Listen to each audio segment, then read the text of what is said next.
Louvado seja o nosso Senhor Jesus Cristo. Para sempre seja louvado.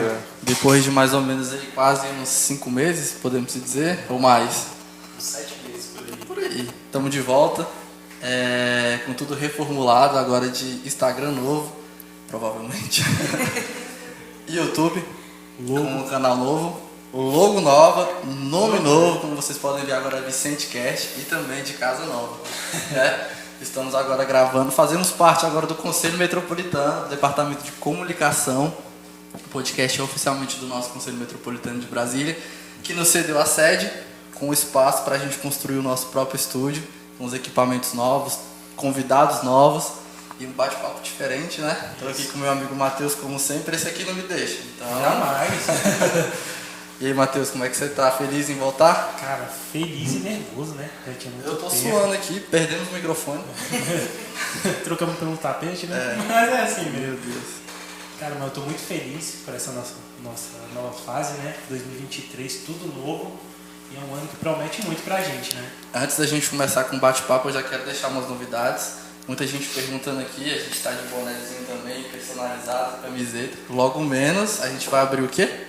Vendas. Lojinha, né? Uma lojinha do Vicente Cast, onde a gente vai ter alguns modelos novos, não só com a nossa logo, mas também com estampas vicentinas que muita gente ainda não viu. Modernas, diferentes, que a gente vai lançar aí para quem quiser comprar, adquirir para ajudar o nosso podcast. Pode ficar à vontade, né? Logo menos essa novidade. Também agora estamos no Spotify, temos um canalzinho lá no Spotify, abrimos lá também para quem não tem tempo para abrir no YouTube, pode escutar pelo Spotify durante a semana, final de semana, enfim.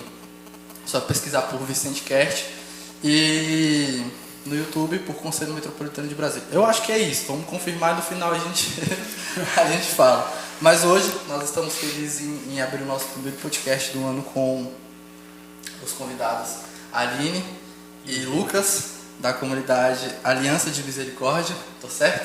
Certíssimo. E Aline, Lucas, primeira vez que a gente entrevista dois convidados juntos, como é que vocês estão? Nossa, felizes pela graça, né? Imagina, do primeiro do ano, ser com a gente, foi um presente, né? Mas pra gente tá sendo uma alegria estar aqui também, né? Pra mim, voltar num lugar assim vicentino é voltar às raízes, né? Minhas raízes são vicentinas, então tá sendo bem bacana. Maravilha. E você, Aline, como é que tá? De fato, é uma alegria, né? Que o nosso encontro nos trouxe aqui. Então, esse tempo novo, talvez a nossa partilha também possa marcar um tempo novo, né? Para nós, para a nossa comunidade, para a nossa igreja. Então, é uma grande graça podermos estarmos juntos, né? Partilhando. É na primeira entrevista que vocês participam?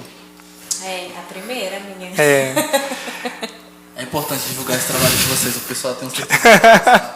Mas antes da gente entrar nesse papo vicentino que você já foi, eu queria falar um pouco sobre como a gente se encontrou, né? Como Deus Legal. os nossos caminhos aí. Nós estávamos numa ação no último sábado, né? No dia...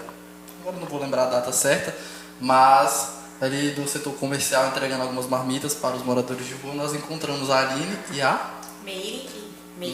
E aí a gente bateu um papo, foi conversando sem saber para onde que essa conversa ia levar, e elas nos disseram que eram missionárias e que estavam vivendo essa experiência nas ruas durante um certo tempo e estavam aqui nas ruas de Brasília. Logo, identifiquei com o nosso trabalho vicentino, convidei e queria que vocês explicassem como é que é essa missão de vocês, como começou toda a trajetória, o início, como que vocês conheceram a comunidade, até o presente momento onde vocês estão nessa missão tão bonita.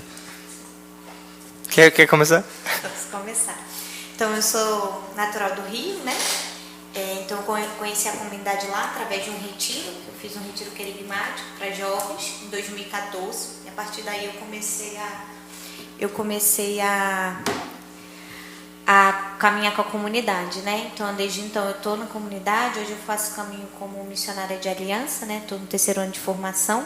Nossa comunidade tem como forma de pertença 3 estados, né? Missionário de vida, aliança e amigos. Eu sou do 2º elo, né? Que é missionário de aliança. Hoje eu estou no 3º ano de formação. E aí, a nossa comunidade já faz um trabalho com o pobre, né? Então, a nossa comunidade nasceu do pobre e ela continua esse trabalho.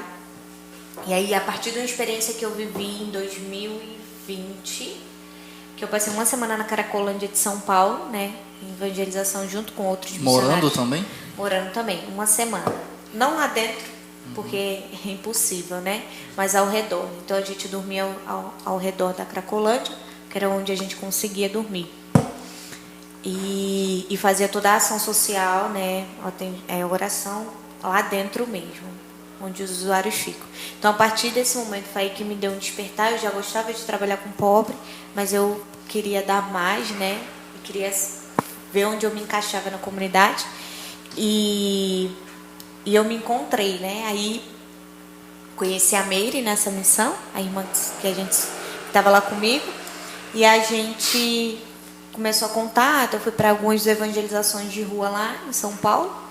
E aí, ano passado, ela me falou do desejo dela de novamente, né? Porque já é a segunda vez que essa missão acontece. É uma missão extraordinária dentro da comunidade. Ela não acontece corriqueiramente, né? Não nesse período, nesse tanto de tempo, né? De um ano. Sim. Geralmente uma semana. Alguns dias, né? Isso, alguns dias, não um ano. Então é a segunda vez que isso está acontecendo na nossa comunidade.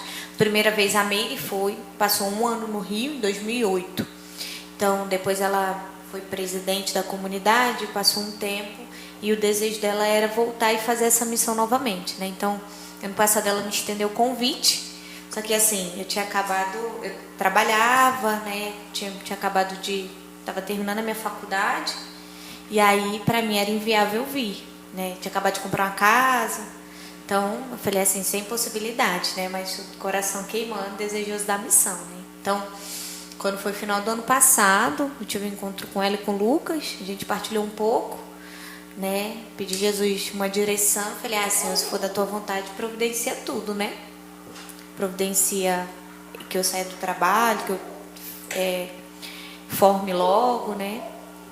E aí Deus foi dando a graça, foi acontecendo, a providência foi confirmando, né, a vontade de Deus. E aí em dezembro eu decidi ir. Aí dei a resposta, falei que via. E a gente já logo marcou a data, né? Início de março a gente sairia. Primeira cidade, primeiro estado seria Brasília, né? E aí viemos. Não escolhemos nenhum lugar que a gente vai passar esse ano. De fato foi uma providência, uma necessidade, né? Acho que o Espírito sopra e a gente se deixa levar, né? Ser conduzidos. E aí Brasília a gente passou 3 meses, já vamos embora agora. Vamos para Salvador, Palmas e Mato Grosso do Sul durante todo esse ano, nas ruas. A pretensão de voltar, então seria só ano que vem mesmo? Final do ano terminaria, né? Dezembro a gente já retornaria cada um para as suas realidades. Certo. E você, Lucas? Bom, como conhecer a comunidade?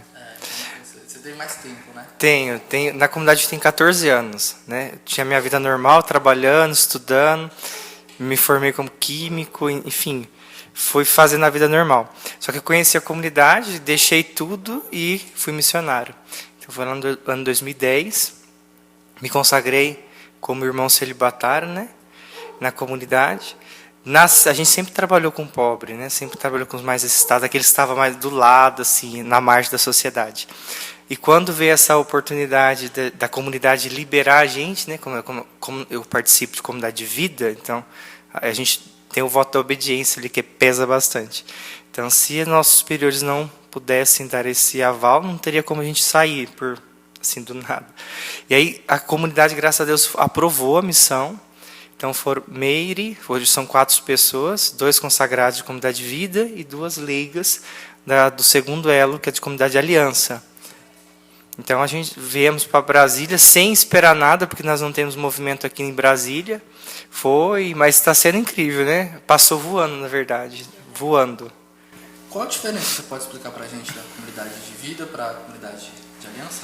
Sim, a comunidade de vida são os irmãos deixam tudo, né, e vão morar dentro das fraternidades e vivem exclusivamente, né, para a comunidade, para a missão. Os missionários de aliança são os que se consagram na comunidade, mas dão uma parte do seu tempo. Então, eles continuam trabalhando, estudando na sua rotina e, geralmente, eles ficam nas suas cidades locais. Eu particularmente, sou do Rio, participo do movimento lá Então eu ajudo na comunidade lá, né? Nossa comunidade é espalhada pelo mundo, né?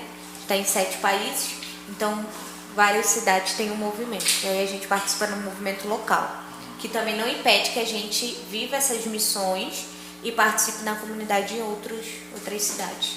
Como que fica a questão de vocês saírem da casa de vocês e conviver com outras pessoas que vocês praticamente assim sabem que tem a mesma missão que vocês, mas vocês não têm tanta intimidade, tanta afinidade? Pra gente é constante é sempre o nascer de novo, Mateus. É assim, sempre você é chamado a formar a família novamente.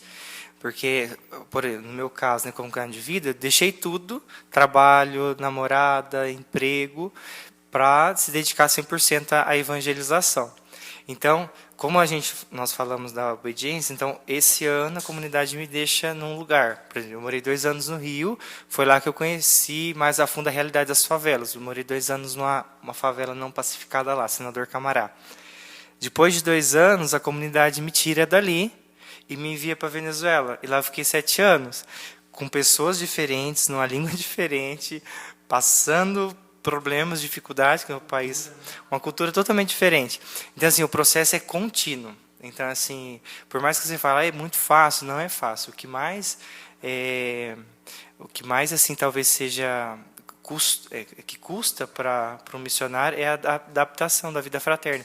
E é com o coração, você acaba se formando família com uma pessoa que você não conviveu quando era pequeno, na infância. Então, você é chamado constantemente a formar, criar vínculos novamente. Mas isso nos ajuda, isso repercute, porque uma vez que você está dentro da fraternidade, você tem isso daí, você luta para ser família com o outro, que está na mesma missão, no mesmo desejo. Quando você está na rua com uma pessoa que não tem o mesmo desejo que você, não te conhece, não teve a mesma história, você tem mais ferramentas na mão para buscar e criar vínculos com ela, né? Para que depois, através desse vínculo, através dessa empatia que você cria com ela, você tem força de tirá-la da realidade e oferecer uma nova realidade para ela, né? Você disse que agora é irmão, né? Isso. Tem um lugar específico quando vocês não estão em missão que vocês residem? Sim. E qual a sede? Nós chamamos de fraternidade, Herbert. Então, assim, tem várias fraternidades no Brasil e várias fraternidades fora do Brasil também. Então, dos missionários de vida. Então, uma vez que a gente é enviado, por exemplo, para o Rio de Janeiro, no Rio de Janeiro nós temos 2 casas. Nas duas são nas favelas, né? No Morro da Gamboa e Senador Camará. E lá a gente tem a casa, que a gente toma conta, os próprios missionários mantêm aquela casa, aquela evangelização, as evangelizações, os trabalhos sociais e tudo, né? Sobrevivem sempre de doações também? Sempre. 100% da comunidade é doação. Inclusive quando vocês vão para essas missões, também é na cara e coragem, né? E na fé. Por exemplo, isso que mais é legal, porque assim, uma coisa é você viver de providência aqui em Brasília, onde você já está, vamos dizer, há 7 anos, que já conhece o povo. E outra coisa bem diferente, mas é na mesma linha, é você confiar na providência e ir para um lugar desconhecido, onde você não conhece ninguém. Você só tem a segurança em Deus. Foi assim que nasceu a missão. A missão de rua, o desejo era assim, ir para lugares onde nós não temos a comunidade de expressão do movimento, nem comunidade de vida, nem comunidade de aliança, nem nada. Não tem leigos aqui. Então, a gente fomos para essas cidades e confia que lá vamos encontrar um lugar para dormir, um lugar para comer. É claro, no caso da missão de rua, a gente confia que todos os irmãos vão nos acolher, que é rua, né? E foi assim, chegamos aqui, não tínhamos conhecido aqui, e desses 3 meses, a partir de março, a experiência que a gente tem vivido é assim de família. Cara, mas assim, a constância da oração de vocês tem que ser bem... Porque vocês falaram que tudo é providência, né? Então, sim. Por exemplo, quando vocês chegam aqui em Brasília, como que funciona a rotina? É uma rotina espontânea que vocês vão deixando acontecer? Eu digo assim, a rotina mesmo de vocês. Sim. Mas e as orações, como é que funciona? Tem um tempo certo, vocês se reúnem, vocês chamam aqueles que estão próximos ali, que vocês não conhecem, no caso, as pessoas em situação de rua? A nossa fraternidade é um pouco diferente, né? Como a gente não tem... Porque cada fraternidade dentro de uma realidade tem a sua programação semanal. A nossa não tem como ter porque a gente está na rua, né? Sim. Então tudo é muito improvável. Mas a gente é fiel, né? A gente fez o propósito de rezar o rosário todos os dias e a Santa Missa, que já é algo comum, né, da vida de oração nossa. Então a gente faz a comunhão diária e a adoração. 1 hora de adoração, Santa Missa, rosário, a gente faz meditação da palavra e faz momentos de orações espontâneos, né? Como que a fé de vocês se mantém tão firme, apesar de tantas dificuldades que vocês passam? Foi a pergunta dele, porque assim, a fé, a gente acaba alimentando, a gente fica em pé, né? A minha mãe fala, saco vazio não para em pé. Então assim, se a gente entender que a gente é um vaso, mas que a gente um vaso vazio, a gente precisa se abastecer através da oração, meditação da palavra, oração do terço e da Santa Missa, Eucaristia. Isso alimenta a gente para se tornar alimento para os irmãos, que realmente é um consumir, eles consomem a gente. No sono, na paciência, na perseverança, na fé. E isso aumenta em nós a certeza que é Deus que traz a gente para ali. Então, assim, é uma experiência de troca. Mateus, é uma experiência de troca. A gente acha que está dando as coisas para eles, e na verdade, assim, neles e através deles, a nossa fé está sendo trabalhada, aumentada. Então é uma experiência bem... Eu fiquei muito admirado com o trabalho. Eu estava falando para minha mãe ontem, né? Que a gente ia falar com vocês. E aí ela ficou assustada. Todo mundo fica. Ela falou assim, gente, mas eles são corajosos. Como é que foi para vocês comunicar à família que vocês iam viver essa experiência? Olha, eu tive... A minha família já sabe que eu vivo a missão, certo? Porém, tem coisas que é difícil ainda para eles. Ainda depois de 14 anos é difícil. Então, quando fui para Venezuela, eu falava que ia para um país com uma situação difícil. E eles não conheciam tão a fundo.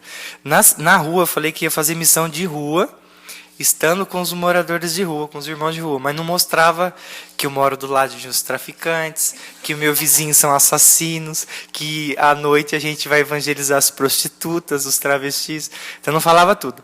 Porque tem coisa que tem o passo, né? Cada coisa, Paulo fala, né? Quando eu era criança, agia como criança. Então acho que tem o passo, né? A minha família eu fui pouco a pouco, mas um tempo agora saindo, né, quase saindo de Brasília, eu fiz uma videochamada e mostrei assim a realidade nua e crua para eles, como que era. É chocante, né? Porque não foi a escolha deles, foi a minha escolha. E eu sou super feliz pelas escolhas que eu fiz. Porém, eles ficam um pouco assustados. É o que a sua mãe falou. Não foi diferente, né? O que a sua mãe falou foi o que a minha falou também. Lucas, pelo amor de Deus, você vai ficar aí, se te matam e tem um tiro. Não, mas fica tranquila, aqui todo mundo é família. E você, Edna, por ser mais nova, foi mais difícil? Porque assim, o Lucas já deu a vida dele há 14 anos atrás, né? A gente viver numa realidade de trabalho, estudo e falar assim, largar tudo e é mais difícil. Isso é o que mais me impressiona, você, tipo, deixar uma vida literalmente... Pois é. Você começa uma faculdade, tá quase terminando.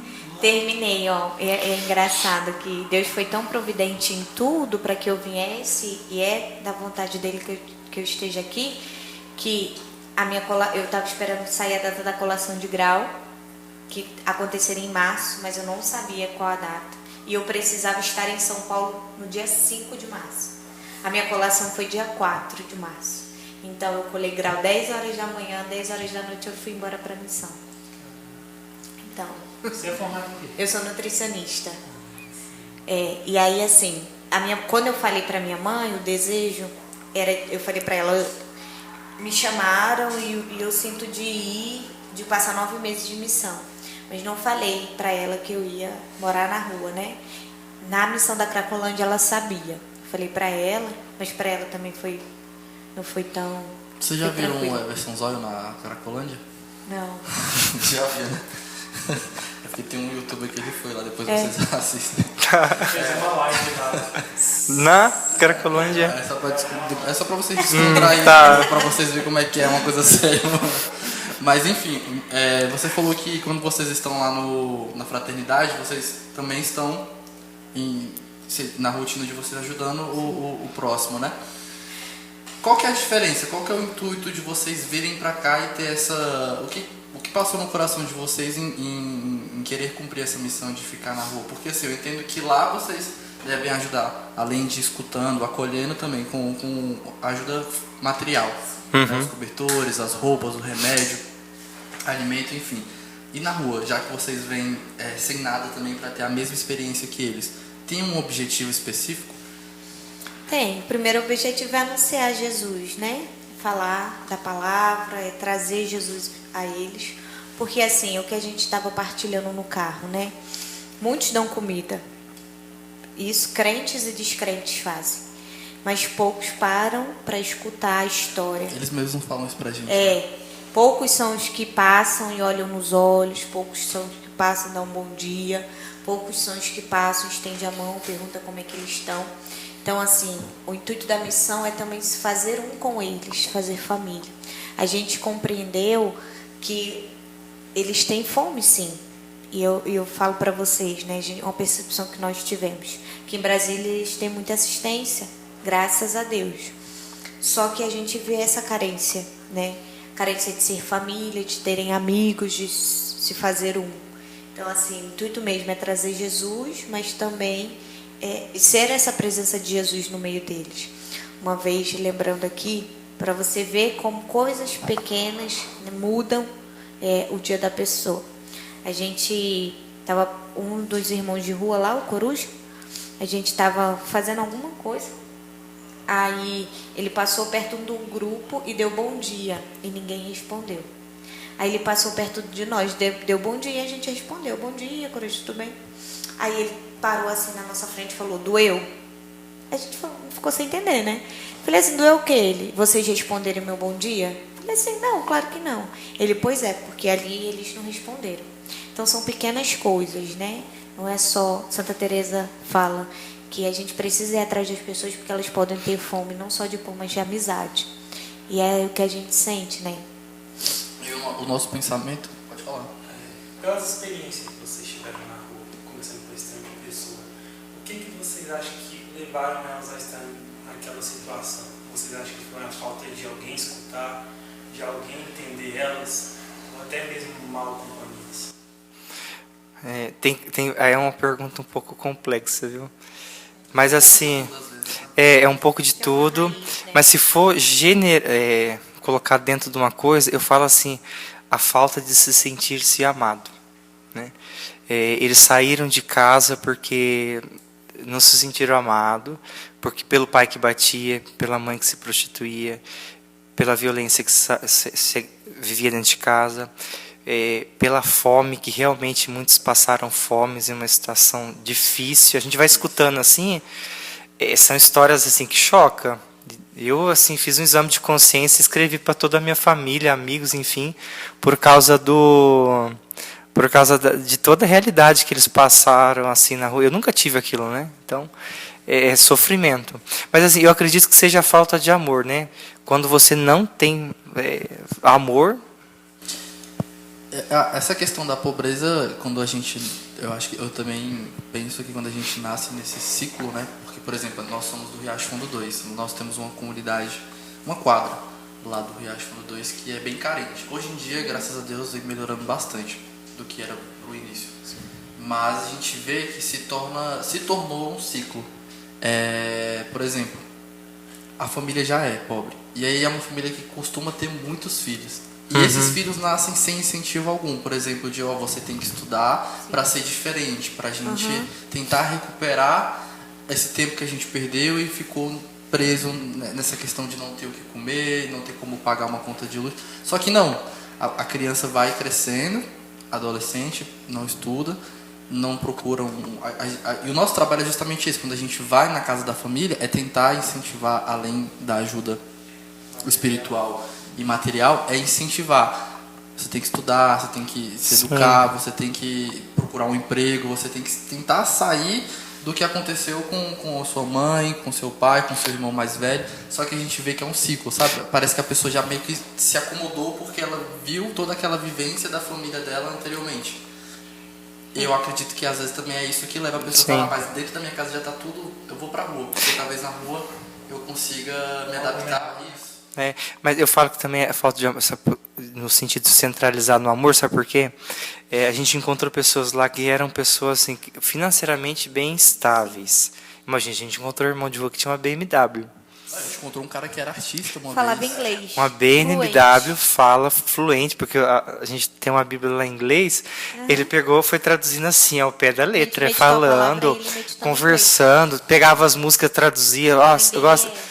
Fluente. A irmã dele é uma pessoa assim, Bem fluente. prudente aqui, né? Você tem condições, Poder boas aquisitivo. condições aqui em Brasília. E é uma pessoa que está usando, usuário na rua. Boa parte deles, quando você pergunta, você quer voltar? Ele não quer. Não. Não quer. Por mais Porque rica que a ali família se sente, seja. e às vezes, mesmo naquela situação tão difícil que é a rua, ele se sente mais amado com os Exa- irmãos que estão ali próximos. E é por isso que é tão difícil às vezes mudar. E aí, por exemplo, o que Cristo fez, né? Cristo, é a minha interpretação. Ele não vai, é claro, ele dá comida, oferece, mas ele fica junto, ele cria um vínculo. Sim. Ele encontra aquela samaritana, ele desce no horário que custaria para ele. Mas ele sabia disso, ele sofre na pele, né? Ele não só toma o corpo ali, a humanidade ali, mas ele vai a fundo. Então ele se encontra com aquela samaritana. Assim, é o que nós estamos tentando fazer, né? Com a graça de Deus, ele está permitindo. A gente tentar ir junto com eles, criar um vínculo. Para quando você fizer uma proposta, por exemplo, um jovem lá, eu falei assim, mas tenta, a gente te ajuda de alguma maneira a você sair dessa realidade, mudar, já que você não usa droga. Porque tem pessoas que pararam de usar lá por si só, Deus deu a graça. Então, assim, nós tentamos te ajudar. O que é o empecilho? Eu falei assim, não. A pessoa não consegue sair fora do setor comercial sul ali, não consegue sair fora, porque aquilo ali é a família dela. Mas falando nisso, vocês já conseguiram recuperar alguém nessa situação? Sim. Graças a Deus. Graças a Deus, acho que Foram, ó, nesse tempo, 15, 16, né? Pessoas que saíram, quiseram. É claro assim. Mas vocês acompanham eles até a casa ou não? Não, como nós trabalhamos com recuperação, né? Em São Paulo, Minas Gerais, Rio de Janeiro, Ceará, a gente oferece para eles, depois, não é o principal. O principal é Cristo, entendeu? Que é o que salva. Parar de usar droga não te salva. O que te salva é acreditar a Cristo. Então, assim, primeiramente, que eles criam vínculo, recebem o anúncio do Evangelho ali, recebem assim, através do dia a dia. Se eles sentem um desejo, olha, eu estou querendo parar de usar droga, você pode me ajudar? Aí sim a gente vai, nós vamos e começamos. Olha, a gente tem casa, tenta ver as vagas e buscamos dinheiro da passagem e tentamos enviá-los para as nossas casas, para casas de pastores evangélicos aqui em Brasília, outras comunidades também que fazem um trabalho da igreja católica e evangélica, depende da... Vocês têm, então, não uma parceria, mas vocês têm um contato, então, com os evangélicos também, né? Sim, porque na rua tem muita gente que faz, né, Aline? sim. Os irmãos próprios, alguns já passaram em inúmeras casas, né? E às vezes eles mesmos pedem, irmão, eu queria voltar para a casa de recuperação, fiquei tantos anos nessa casa de recuperação, eu queria voltar para lá. Aí a gente também fez contato com um pastor adventista, né? Que ele tem um programa, de outras igrejas também. E aí a gente consegue enviar.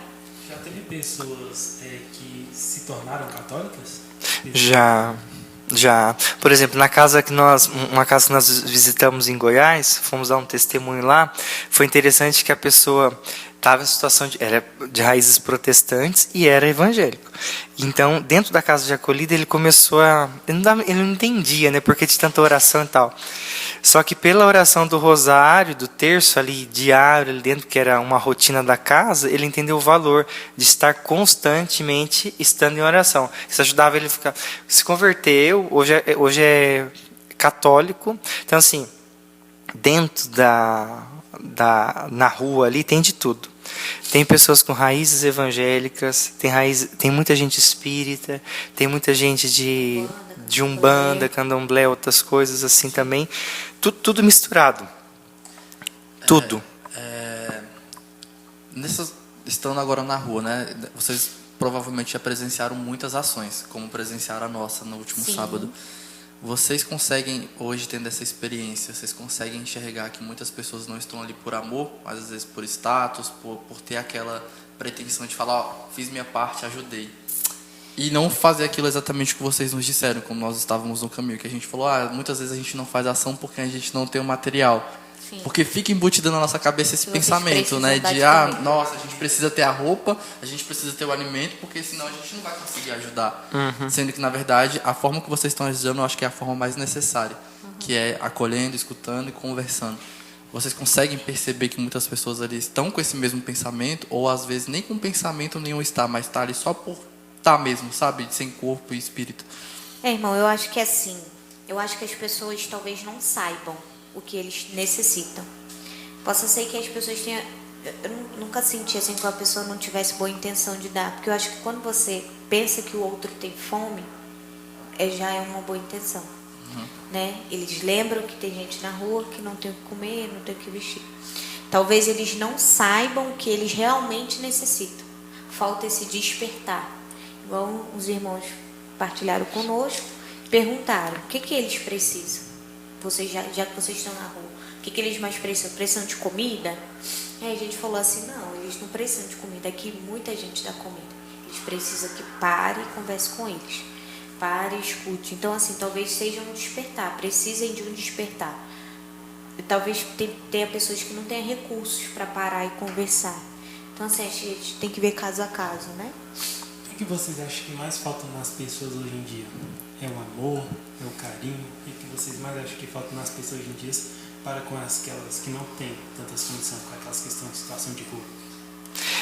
Olha, eu acredito que Deus, viu? Infelizmente a gente está passando por uma situação, uma crise de falta de fé ou falta de vida eterna. Acho que as pessoas perdem o sentido da vida eterna e fica muito aqui, entendeu?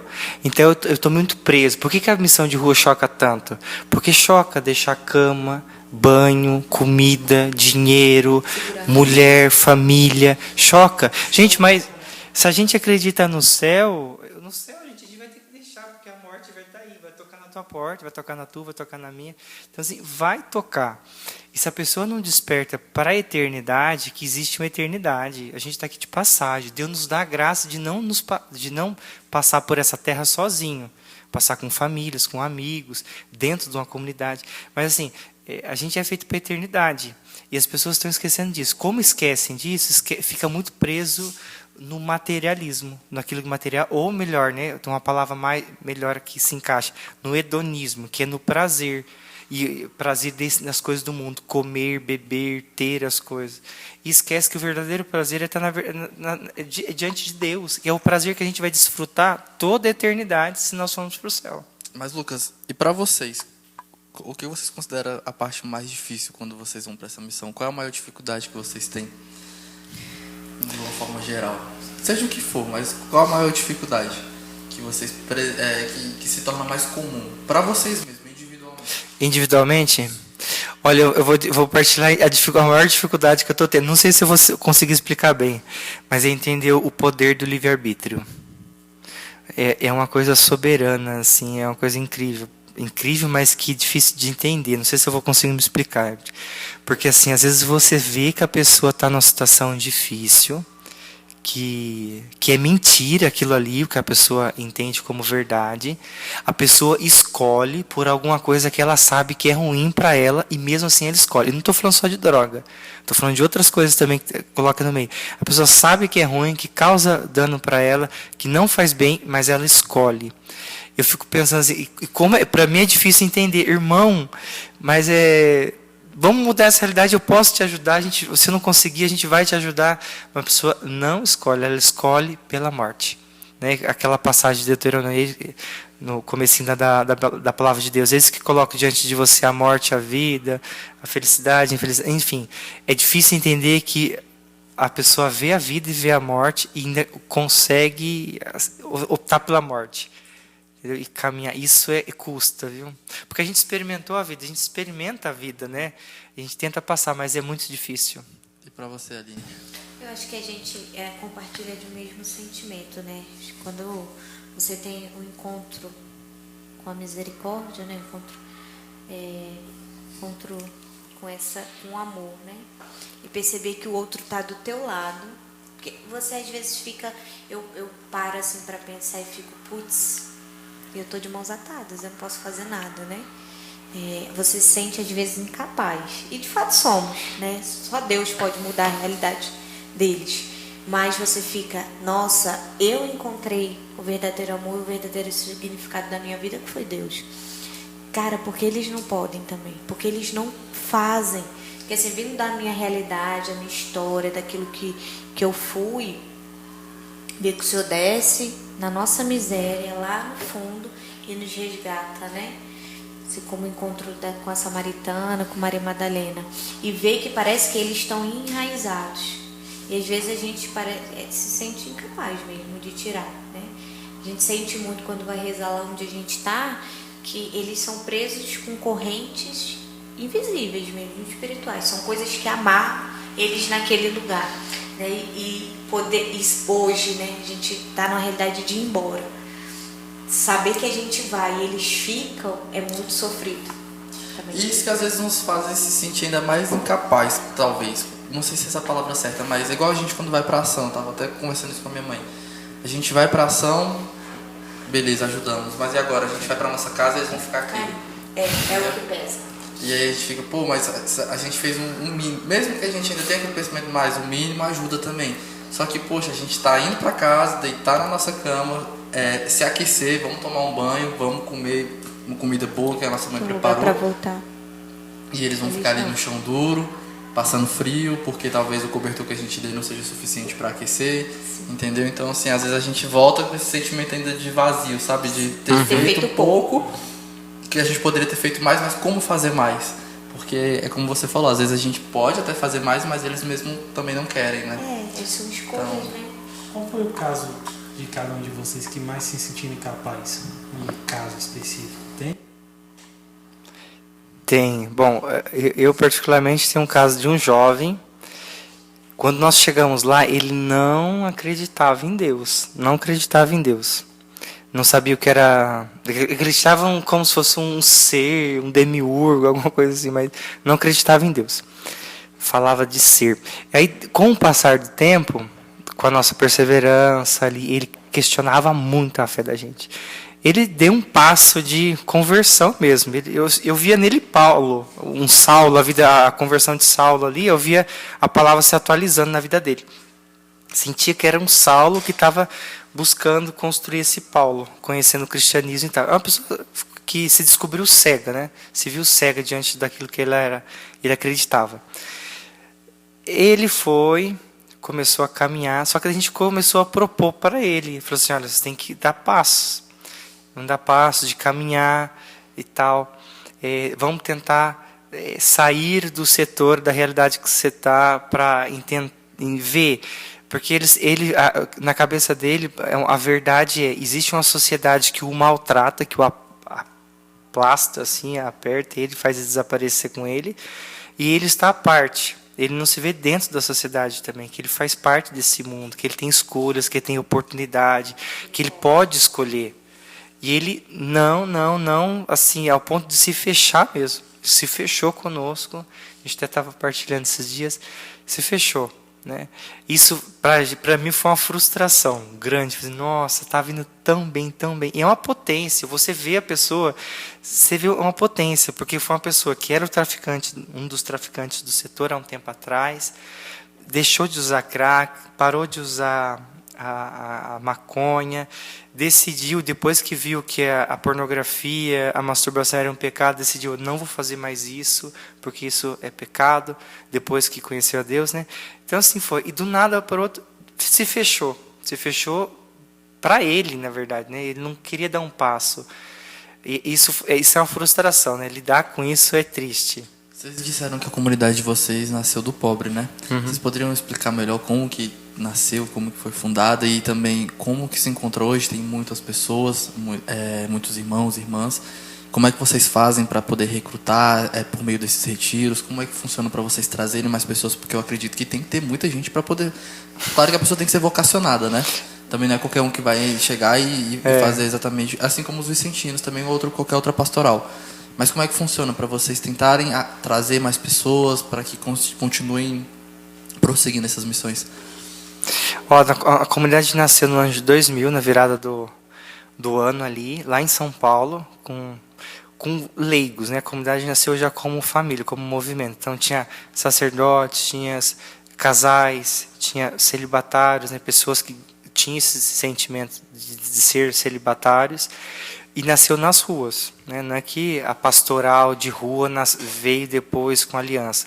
A aliança veio através da pastoral de rua. A gente estávamos na rua evangelizando.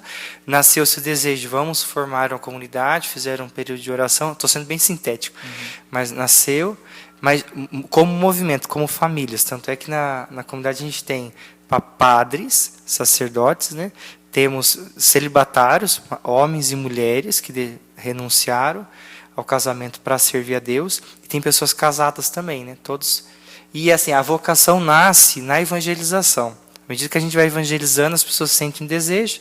Tem os retiros querigmáticos, que é o caso do Talitha Kum, outros retiros querigmáticos que nós fazemos também, que são uma pesca, né? A gente anuncia o evangelho, aqueles que são tocados, eu quero participar disso, né? Se agarra a rede, então a gente acaba fazendo um caminho vocacional de 1 ano, até a pessoa, se ela decide se ela quer entrar para a comunidade ou não. Comunidade de vida é as pertenças, comunidade de vida, comunidade de aliança ou amigos. No Brasil hoje nós temos em quais estados? Temos Manaus, Ceará, Rio de Janeiro, São Paulo, Belo Horizonte, Minas Gerais, Paraná, Santa Catarina, se são comunidade de aliança, bastante, né? Em Brasília a gente não tem nada. Aí fora do Brasil nós temos na Venezuela, República Dominicana, Europa nós temos em Polônia, Portugal, Itália, Bélgica. Caramba. E na África temos Moçambique. A Aline, eu acho que é a primeira vez, né, saindo do seu estado, né? Tanto tempo, sim, mas eu já fiz outras missões. Você fez em São Paulo? Fiz São Paulo, ano passado eu fiz uma missão em Mato Grosso do Sul também. Para vocês dois, a pergunta vale: qual foi o estado mais complicado que vocês hoje olham e vê que realmente... Olha, eu acho que cada lugar de missão que a gente vai assim, a gente consegue encontrar uma realidade difícil, né? Então, assim, ano passado eu fui para o Mato Grosso do Sul, a gente encontrou uma realidade. Foi eu e mais 2 missionários de missão itinerante, né? Pedindo carona. Foram 15 dias de missão. A gente encontrou uma realidade assim difícil, não na questão social, mas na questão do clero, né? Uma realidade bem difícil, muito sofrida. Então, acho que todas as missões têm sua dificuldade particular, sabe? Nem todas são iguais, mas tem a sua dificuldade. Para mim, o estado que eu encontrei a realidade mais forte de missão foi o estado de São Paulo, devido à Cracolândia. Cracolândia é a porta do inferno. É muito feio, assim, a pessoa destrói a semelhança assim do que é o homem, do que é a mulher, né? É muito feio, né?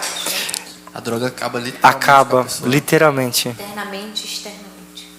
Eu queria que vocês falassem, se puder, claro. Queria que vocês falassem sobre esse. Nossa, que me deu muita vontade de fazer também dentro dos Vicentinos. Quem sabe um dia a gente consiga realizar essa missão de vocês evangelizando as garotas de programa, travestis. Maria Madalena. Como que funcionou, como que foi criado, de onde veio a iniciativa, como que foi a experiência, teve frutos? Essa é uma evangelização também que já acontecia na nossa comunidade, só que a gente encontrava muita dificuldade, porque a gente saía para evangelização e evangelizava onde elas faziam programa, né, nos pontos de programa. Só que elas ficam ali, estão trabalhando, né, dentro da realidade delas. E aí fica também a pressão dos cafetões, às vezes elas não conseguem parar, às vezes a gente não consegue rezar por elas, né, consegue evangelizar bem. E aí a irmã Meire, né, há 1 ano, fazendo uma evangelização dessa, parou com uma jovem, conversou, e aí escutou a história dela, e aí essa jovem pegou, né, resumindo assim, pegou e logo entrou para onde era o prostíbulo e saiu quase nua, assim, no frio de São Paulo horrível. E aí a irmã inocente perguntou: vai para onde, né? Assim, essa hora. Ela: irmã, vou me prostituir. Aí ela: não, mas esse horário tá muito frio e tal. Ela falou: mas eu preciso trabalhar porque tinha suas obrigações, suas dificuldades. E a irmã falou assim: e se eu pagar para você ficar? Eu compro a sua hora. Ela conta que só tinha R$25 no bolso, estava ela e outro irmão. Aí ela perguntou: quanto é a sua hora? Aí ela falou que era 50. Ela falou assim: eu te pago. E aí ela foi. Chegou no outro irmão, o irmão viu que ela estava meio aflita, né? numa situação embaraçosa, e ele pegou e perguntou o que ela precisava. Ela falou assim: eu preciso de R$ 25 para pagar o programa daquela moça. Ele falou assim: eu não tenho, só tenho 50. Ela falou assim: é isso mesmo que eu preciso. Foi lá e pagou a hora. E aí ficou ali, né, com ela. E aí depois ela rezando, sentia que Jesus falava, né?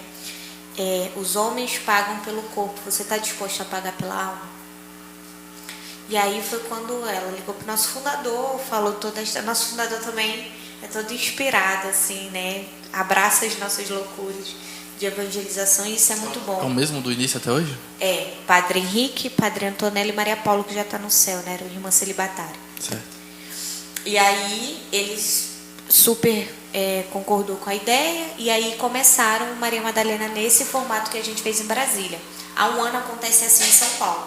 Então, saem duplas de carro, né, por ali pelos pontos de prostituição, enquanto na nossa casa de missão a gente monta uma mesa de acolhida para elas e arruma a capela. Então fica pessoas intercedendo na capela, pessoas na mesa acolhendo, e algumas duplas saem para abordar essas garotas.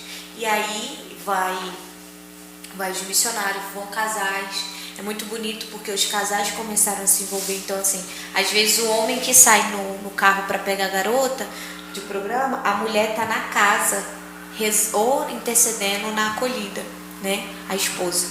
Então aí eles saem, os padres da nossa comunidade já participaram, eles saem descaracterizados, né? E saem os missionários também sem cruz. No momento que vocês encontram, vocês já informam o que vai acontecer ou não? Vocês só Não. pagam e quando ela chega é a surpresa? Não, então, eles abordam, aí perguntam o valor, se elas estão disponíveis, e elas entram. E aí, no caminho é que a gente vai contando: olha, a gente é missionário, né, e hoje a gente queria fazer um programa diferente com você e tal. E aí quando elas chegam, elas têm a surpresa, né, de estar Jesus lá, estar acolhida, aí muitas se emocionam, né, ficam surpresas porque não esperam, né, porque elas também sentem medo. Os irmãos partilham muito, né, que elas sentem medo porque entra no carro, não sabe, né, mas se sentem seguros quando a gente fala. E em Brasília a gente conseguiu fazer, reunindo outras comunidades, como a Shalom, a Vinho do Senhor, os padres, os irmãos mercedários, né? E outros amigos. E foi muito forte, porque a gente não esperava a quantidade de irmãs que a gente ia alcançar, né? Entre mulheres e travestis, foram 18 em evangelização. Foram muitos, né? Então a primeira leva de carro já levaram 3. E assim, uma história, né, mais difícil que a outra. E hoje estava partilhando com vocês no carro que eu recebi a mensagem de uma dos trans que eu conversei, Safira.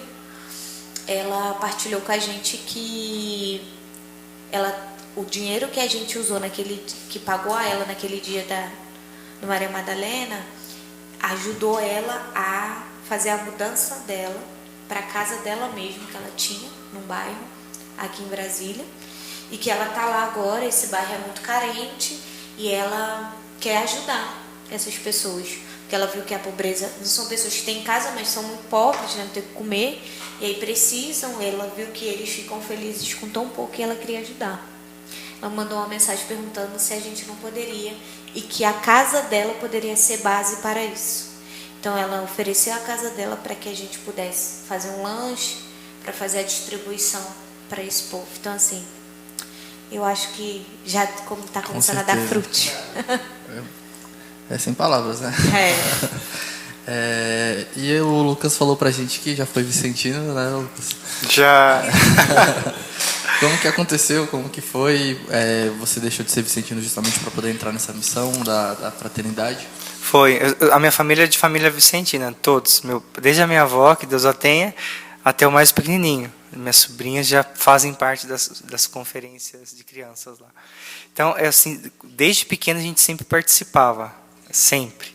A visita aos assistidos, visita aos asilos, né? O Lar Vicentino lá de Paraibuna, que é a cidade onde eu pertenço.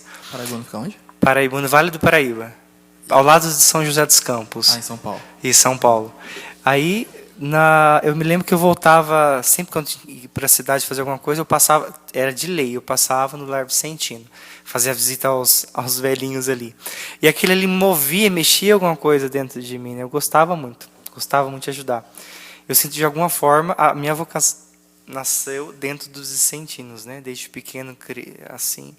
Até que chegou num ponto, depois eu saí, me afastei um pouco da igreja, depois de já grande, eu voltei e conheci, dentro da renovação, uma comunidade, um sítio, né, onde nós fazíamos louvor, adoração. Renovação carismática? Renovação carismática. E aí era a Casa da Aliança, era uma casa de recuperação da Aliança. Aí eu comecei a me interessar primeiramente pelo trabalho, que o povo ia lá, cortava o cabelo, ajudava o povo. Aí teve um momento que eu entrei na história daquelas pessoas. Aí eram ex-assassinos, ex-traficantes, pessoas que já tinham puxado cadeia, 10 anos de cadeia, assassino, um montão de coisa lá dentro da casa que se tinha se recuperado e que estavam lhe ajudando. Aquilo ali me impactou. Eu falei assim, caraca, que lugar é esse? Aí conheci a Aliança, que me fez lembrar também daquilo que eu fazia quando criança, né? E aí conheci a Aliança, fui para São Paulo, na casa de formação, conheci a casa de formação, voltei embora, pedi demissão do emprego e estou até hoje. Muitos jovens, quando terminam a crisma, acabam que eles não procuram nenhum grupo. Como que você acha que esses jovens podem procurar um grupo? Como é que eles podem procurar a vocação deles? Olha, a gente comentava uma coisa no carro que eu acho que é a raiz da crise vocacional da igreja. É assim, os fundadores, né? Ele tem uma radicalidade muito grande. E os jovens são atraídos pela radicalidade, pelas experiências radicais, pelas escolhas radicais, pelos desafios, aquilo que te desafia, te faz crescer, né? Na vocação é assim, despertar essa vocação também para o jovem entrar dentro da igreja. O jovem precisa de alguma coisa, atitudes radicais, convites que o provoquem. Então, assim, à medida que sai da crisma para se envolver, para se engajar ali dentro da igreja, se não tiver uma comunidade, alguma coisa que aproveite disso, dessa sede que ele tem, porque jovem é aquele que vira madrugada, mas vira ou numa vigília ou numa balada, entendeu? Ele está disposto a fazer o que for, porque ele quer lhe gastar energia, ele precisa disso. Então, assim, talvez a nossa parte como igreja falta um pouco mais de violência no chamado, na radicalidade evangélica. Criatividade também. Criatividade no espírito, falou tudo, né? Porque assim, gente, a gente tem uma evangelização em São Paulo chamada Cristoteca, não só em São Paulo. Os jovens são o Fornalha. O Fornalha é outra evangelização incrível. São os jovens que, imagina você entrando numa balada com um copão de cerveja ou assim de energética, né? Mas tudo de mentira, são suco energético, e os jovens vão sem cruz, sem nada, missionários que eu estou falando, assim, a caráter lá, mas disfarçado, no meio da balada do funk, faz amizade com o DJ, pega o microfone do DJ e começa a anunciar o evangelho. Entendeu? Para a balada, eles fecham as portas dos baile funks, assim, e ficam até de manhã na evangelização. Acaba a festa literalmente para poder. Eles fecham o bar. E todos aqueles que estão ali dentro, porque eles vão se infiltrando. Porque não é assim, gente, né? O pecado vem se infiltrando nas redes sociais, nos meios de comunicação. Se a gente não for esperto também se infiltrar santamente com o vírus da santidade, dentro ali das coisas, a gente vai perder. E é incrível a quantidade de jovens que são atingidos e que querem. Acontece até hoje. Até hoje. Se chama fornalha. Começou mais ou menos no período da Maria Madalena. Mais ou menos sim. no mesmo tempo. E acontece só em São Paulo. Deseja que se espalhe também, né? Mas acontece muito em São Paulo, nas favelas. Baile funks. Você mencionou uma outra antes dessa? Assim, a Cristoteca. Por que Cristoteca? Porque tem várias discotecas em São Paulo, é comum lá, as danceterias. O que a gente faz? A gente aluga uma casa, um espaço, num lugar mundano mesmo. Só que a gente faz uma discoteca cristã, com missa, adoração eucarística, Cristodrinks, são drinks que os jovens, né, super assim, atraentes, só que zero álcool. Uhum. Zero álcool, zero droga. Então os jovens vão, atraídos pela dança, pelo barulho, por tudo, e quando entra lá dentro, começa a olhar, daí percebe, aí os jovens os missionários infiltrados dentro ali também começam a se aproximar, evangeliza, apresenta o dono da festa, o dono da discoteca, os jovens dizem, eu vou conhecer o dono da festa. Na verdade, está indo para a capela. Quando entra na capela, é evangelizado. Que massa, velho, que massa. É bem interessante. Lá em São Paulo, especificamente, tem um padre que ele é bem atuante com as pessoas em situação de rua, né? Que nos últimos tempos para cá ele ficou super conhecido. Principalmente por conta dos podcasts também que ele participou. Vocês tiveram contato com o padre Júlio Lancelotti alguma vez? Sim, tivemos. Ele faz muito trabalho com a população de rua, muitos, né? Em São Paulo, na verdade, tem muita população de rua, o que demanda também muito trabalho e esforço para ajudá-los, né? Seja na parte de assistencialismo, ajudá-los a direcionar que não colapsam o sistema, mas seja na parte de evangelização. Então, Padre Júlio ajuda nessa parte, tem outras comunidades também, o Caminho, a Toca de Assis, tem N comunidades lá, seja católicas, seja também evangélicas. Eu acho interessante vocês terem falado dos evangélicos, porque ele surgiu uma polêmica entre os católicos na época com ele, porque ele estava meio que uma parceria com um sheik, se eu não me engano, que era de uma outra religião totalmente diferente, mas que tinha a mesma vontade do padre, que era ajudar pessoas em situação de rua. E aí, da mesma forma que esse sheik recebeu esses haters, né, essas pessoas que atacaram, o padre também. E aí hoje vocês veem meio que quebra isso, porque vocês também fazem esse trabalho junto com pessoas de outra religião, que é o certo a se fazer. Gente, isso aí, na verdade, é a explicação do que é ecumenismo. Ecumenismo é o diálogo, né? Tem o ecumenismo, que é isso aqui, um diálogo entre cristãos, mas também tem o diálogo interreligioso, que eu sendo cristão, falo com uns que é muçulmano, entendeu? Que é algo um pouco mais acima, que é o diálogo interreligioso, que eu acredito que a gente está falando disso. Mas assim, gente, se tá para somar, esse nosso objetivo é comum, não tem que dividir, tem que somar forças, né? Acho que é o que eu acredito e é o que nós confiamos. Como que vocês acham que as redes sociais podem atrair mais jovens, atrair mais pessoas para o nosso trabalho? A gente tem experimentado um pouco disso, né? Porque assim, a nossa comunidade, ela tem um Instagram geral. E aí... Qual que é o Instagram? Aliança de Misericórdia, o geral. E aí cada fraternidade, né, que é cada missão nossa, dentro do país ou fora, tem um Instagram da fraternidade, da missão local.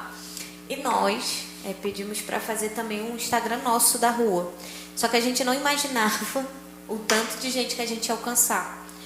Então, pessoas de dentro da comunidade e pessoas também de fora ficaram muito tocadas com a missão. Muitas pessoas vieram, acharam a gente assim por acaso, porque uma pessoa falou do Instagram, ou as pessoas passam e a gente dá o Instagram e aí começam a ajudar, nos ajudam financeiramente, nos ajudam conhecendo a comunidade, ficando próximo. Hoje a gente tem até um irmão nosso que a gente encontrou aqui, nos achou pelo Instagram, vai até viver a experiência de dormir lá conosco. Caramba, hoje? Hoje. Então, assim, a rede social, quando é usada para o bem, consegue alcançar muitos, né? Então, a gente, lá no Instagram, a gente posta tudo, né? Nossa rotina, e o povo gosta disso, de ver o dia a dia. A gente tem um trabalho lá, a gente falando de São Paulo, né? A gente tem não sei se vocês chegaram a conhecer, ouvir falar, a gente tem um trabalho lá, acho que aqui em Brasília tem. Eu não sei exatamente se aqui tem, mas eu acredito que não. Lá em São Paulo que tem mesmo, o banho solidário dos vicentinos. Sim. Já viu que é um trailer? Sim. Onde eles cedem para... Também tem? Tem. Tem um trailer, não sei se... Mas a gente já fez. Quando eu fiquei na Cracolândia uma semana, a gente levou um trailer. Era emprestado. Totalmente improvisado para eles escovarem, se higienizarem, né? Tudo. Nossa, é bacana demais. Teve alguma ideia de vocês, ou de alguma outra pessoa do grupo, que vocês acharam uma ideia assim, excelente? Algum projeto novo, algo assim do tipo, que vocês falaram assim, poxa, a gente nunca pensou nisso. Dentro dessas experiências que vocês realizam, por exemplo, essa mesmo das garotas de programa, que é algo pra gente, pelo menos diferente, né, que a gente nunca tinha visto. Diferente? Algo que vocês falam assim, poxa, a gente poderia ter feito isso, mas a gente nem... Acho que os extraordinários, Deus já falou no coração dos irmãos. Eles têm livro da graça. Lucas está puxando na memória aí. 14 anos? Ele tem mais que eu. É muito tempo para lembrar. Sou um bebê ainda.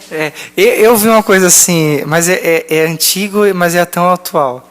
Por exemplo, eu não conhecia a fundo os mercedários, a ordem dos mercedários. Mas a raiz deles, o carisma, era assim: as pessoas eram vendidas escravas, né? Não tinha dinheiro para pagar. Eu sendo consagrado, religioso, e você sendo escravo, eles se colocavam no lugar dele, trocava. Você ficava livre e eu era preso por ti. Aí eu falei assim: nossa, gente, É uma loucura isso. que loucura é essa? Que loucura é essa, né? Conhecido. Nem todo mundo conhece. É. Nem conhece. Como que é o nome da ordem? Ordem Mercedários. dos Mercedários. Eles têm aqui em Brasília, na Senhora das Mercês, Sagrado Coração. Sim. A gente vai procurar esse pessoal todo aí pra poder... Agora imagine, esses dias, várias vezes acontece lá no setor alguém ser preso, né? Inclusive eu já fui abordado várias vezes lá, pelo G-Top, outras polícias também, fazendo o trabalho deles, né? Mas assim, imagine você, alguém te prende e você se colocar no lugar dele: não, pode me levar, eu assumo toda a responsabilidade. É incrível, né, não? Tem um episódio da vida de São Vicente que ele não é necessariamente ele se droga por uma pessoa que está sendo presa, mas ele está no barco, né? Acho que é evangelizando também, se eu não me engano, e aí tem aquele pessoal que está na... Isso, e aí ele troca de lugar com aquelas pessoas porque ele acha aquilo ali inadmissível, o trabalho que aquelas pessoas estão passando, porque eles... Sendo chicoteados, né? Isso. Que aí, à medida que elas vão, se elas estiverem cansando, indo devagar, eles vão sendo chicoteados para poder ir mais rápido. Que eles vão movimentar, eles que movimentam o barco, podemos dizer. E aí ele vai trocando de lugar com cada um que ele vai vendo que tá ali, e ele fica tipo desesperado dentro daquela situação onde ele tá vivenciando tudo aquilo e... Você falou agora, me lembrei de uma situação, me chamou muita atenção.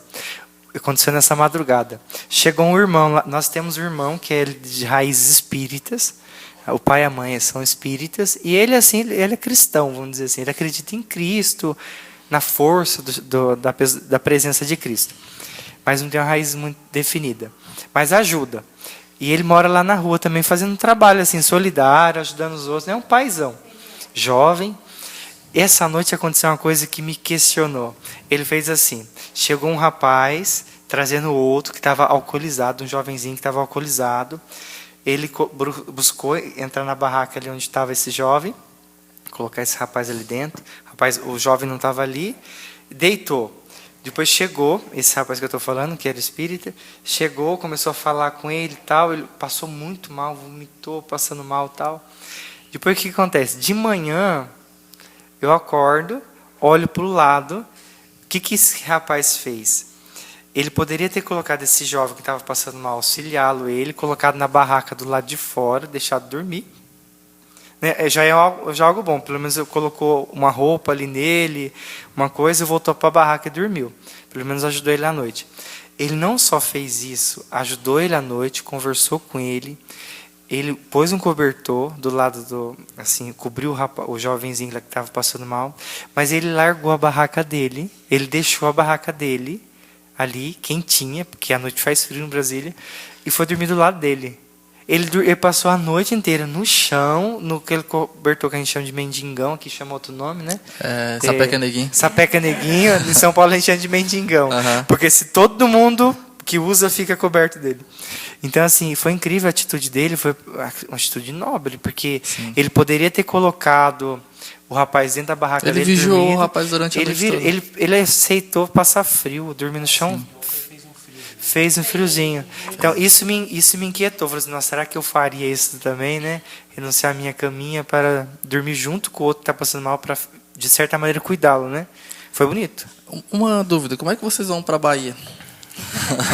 Providência, a gente chegou aqui por providência. Então é tudo natural. A gente, na rua não. Quando a gente se abandona e diz sim à vontade de Deus, a gente vive muito forte a providência. Então, para cá, a gente vinha pedindo carona para Brasília. Então, uma irmã nossa, da nossa comunidade, falou assim: não, a gente é família, é irmão, e eu quero dar as passagens. A gente veio, ela pagou as nossas passagens.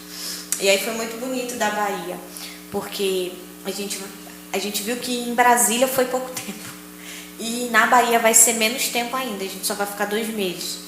Então, se a gente fosse pedindo carona, ia demorar mais. A gente ia levar 1 semana talvez para chegar lá.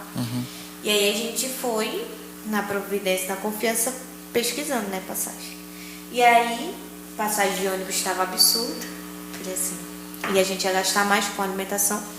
E a gente falou assim, vamos pedir avião, né? E aí a gente conseguiu uma passagem bem barata. Aí uma amiga que tá passando com dificuldade com o esposo e tal, ligou para uma das irmãs, falou assim, olha, eu queria te dar um presente. Sei que vocês têm muita necessidade aí na rua e eu queria mandar esse dinheiro para as necessidades de vocês. Ela mandou exatamente o valor das passagens. Caramba.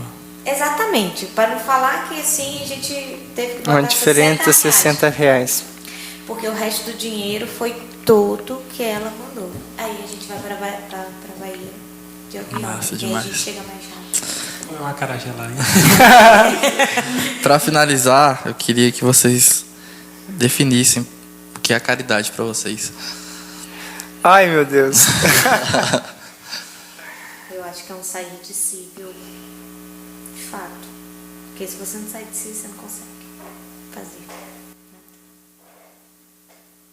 Eu acredito que é um perder-se no outro.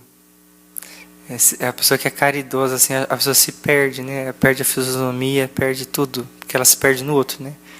Eu quando falo de caridade, eu me imagino Madre Teresa de Calcutá. Ela se perdeu a fisionomia, perdeu o Cristo. O que é Cristo, né? Perdeu-se num pedaço de pão. Quem que vê um homem ali no pedaço de pão? Então eu acredito, pensando, é uma pergunta difícil, né?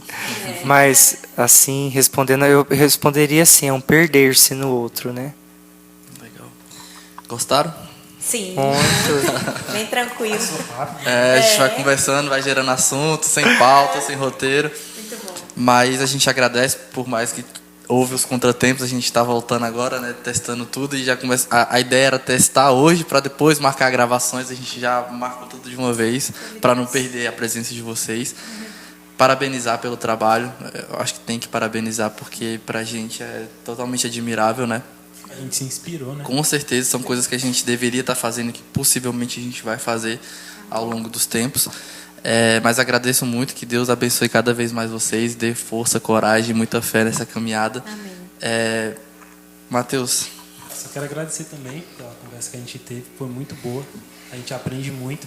A gente aprendeu com vocês que a gente tem que sair da nossa zona de conforto e se colocar no lugar do próximo cada vez mais, né? Porque muitas vezes a gente fica só fazendo aquela mesmice e vamos sair da mesmice, né? Vamos buscar o outro, saber o que o outro quer, inovar. Que muitas vezes a gente sente falta desse inovar. E a gente vê que vocês não param e vocês acreditam muito, vocês têm muita fé. Isso é muito admirável mesmo. Amém. Vocês querem dar alguma palavrinha para finalizar, agradecer? Eu queria louvar e agradecer também. É legal como a gente vê jovens assim, né, na evangelização. Para mim é resposta de Deus, que o nosso sim, dado a Deus, frutifica, né? A gente acredita muito firmemente que a nossa vocação nasce de um grito de alguém que precisava, né? Assim como vocês, tem muita gente que grita por escutar coisas sãs, coisas boas, né? E ver jovens assim que estão dispostos também, né? Renunciar um sabadão aí para trair, evangelizando, sim, enfrentando. Daqui a pouco Pentecostes, né? Oh, glória! E estamos aí, firme e forte. Mas é isso, a gente agradece a Aline, Lucas. Espero que vocês tenham gostado. Matheus, até já.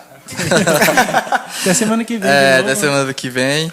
E a todo mundo que acompanha a gente, fique ligado aí às redes sociais, principalmente ao Instagram do Conselho Metropolitano, SSVP Brasília. A gente vai voltar com o nosso novo Instagram, né? Também. O canal. Ludmila, qual que é o canal? SSVP Brasília também o canal. E no Spotify, Vicente Cast, pode acompanhar agora nessa nova plataforma que nós estamos também, né? E fiquem ligados aí que logo vai ter a nossa lojinha para vender a blusa, o boné e mais outros produtos. Não é isso? Isso mesmo. Valeu. Tamo junto. Até a próxima.